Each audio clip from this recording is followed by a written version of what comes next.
Oh, iyak-iyak yung baby.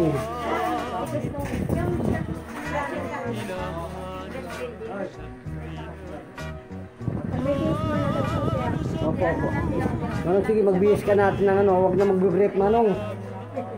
Manong, huwag na mag-brief, ha.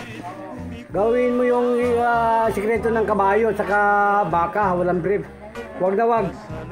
Yan ang kontra.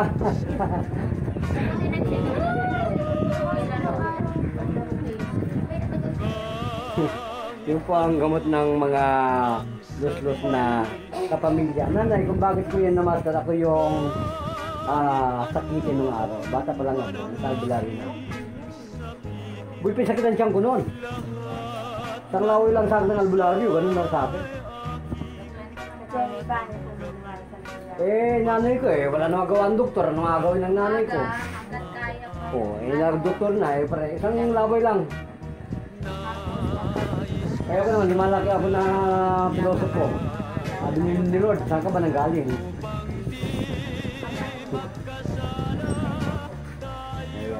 Ano saan ka nga si Cebu? Dito, nanay, sasabihin ko sa iyo, sa Liti, nag-unang nag-landfall ang American. Ang kapila sa nag-landfall sa Mactan.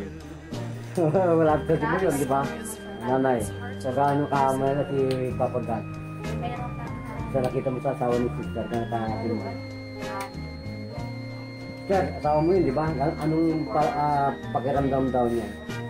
Ngayon? Sana po pakiramdam. Yung baradang puso na sana.